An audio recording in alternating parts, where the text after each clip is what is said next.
Big thanks to Napoleon Grills for sponsoring this episode. I'm going to give you my favorite way to make the most delicious meatballs. And yes, they're better than IKEA meatballs. But that's setting the standard a bit low. It's way better. If you're making meatballs, you're making them for a few reasons. 1, because they taste freaking amazing. 2, because they're cheap. And 3, because you can make loads of them and you're hungry. And that's why I'm starting with minced meat. This is 50-50 ground beef and ground pork.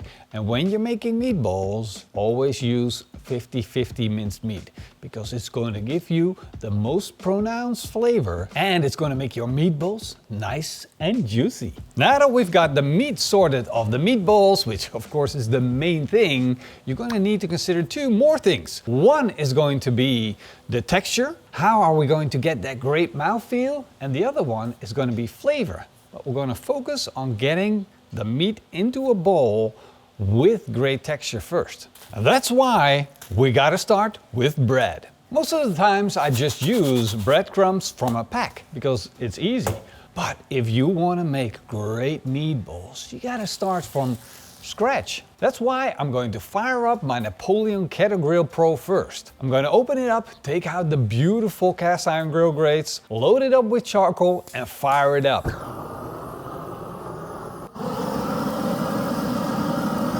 And while my barbecue is getting up to temperature, I'm going to take some slices of white bread, and not those light and fluffy ones, but the heavy ones.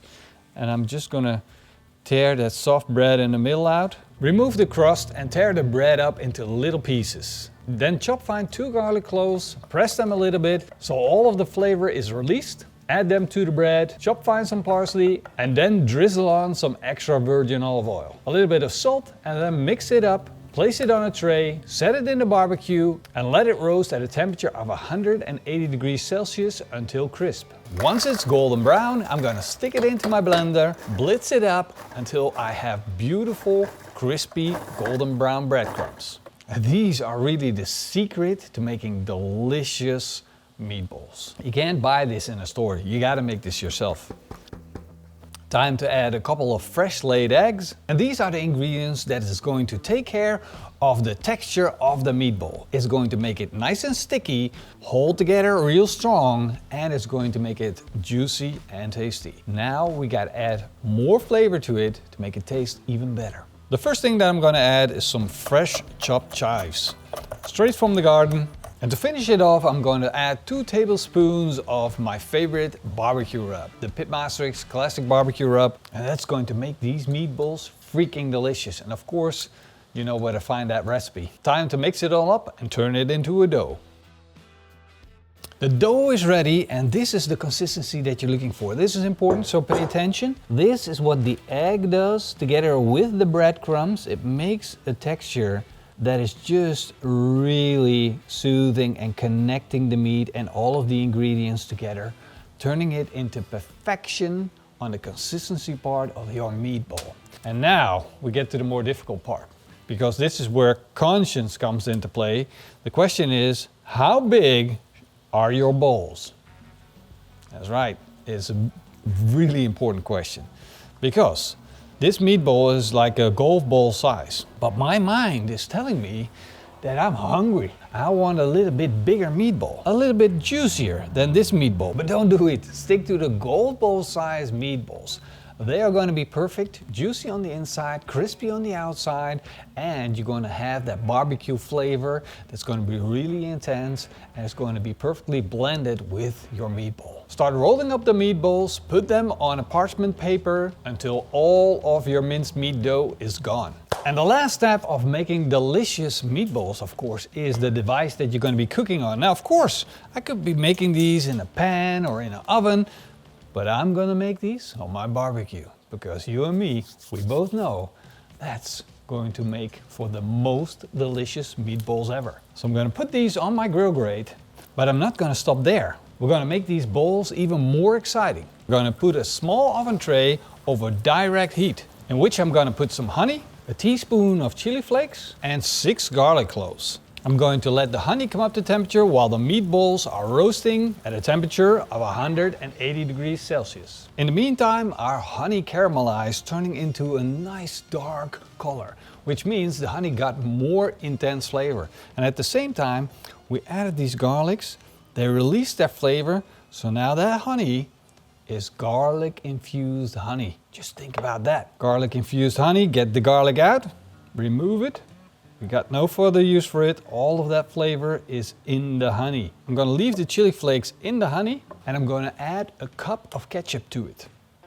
Then I'm going to add 2 tablespoons of Worcester sauce and 2 tablespoons of sweet soy sauce, also known as ketchup manis. And then you have my latest creation, the honey garlic barbecue sauce. Of course, I'm gonna taste it before I put it on my bowls.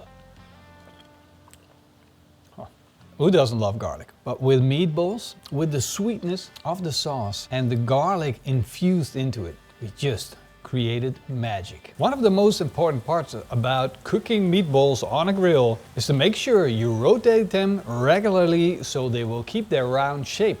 Otherwise, during the cook, they will just collapse. After about 30 minutes of cooking time, you're gonna have the most delicious, gorgeous looking meatballs you've ever seen, infused with charcoal flavor from the barbecue. And no, you can't compare that with IKEA meatballs.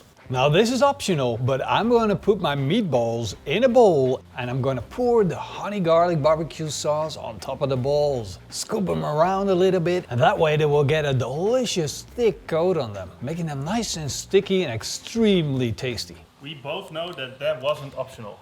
No, that's not optional. But it's for people that say, dude, that's too much sugar in the honey, it's not good for you, it's not healthy. If it's not healthy and you're eating it, I won't tell. I won't tell you, missus, I won't tell you, doctor, I won't tell anybody. Oh my, that is good. I got a smoke ring on these balls. They're juicy, they're tender, and they're packed full with flavor. I know you guys know. This is gonna be the thing for the weekend. In the Netherlands, we have these balls in the supermarket and you can buy them with the sauce.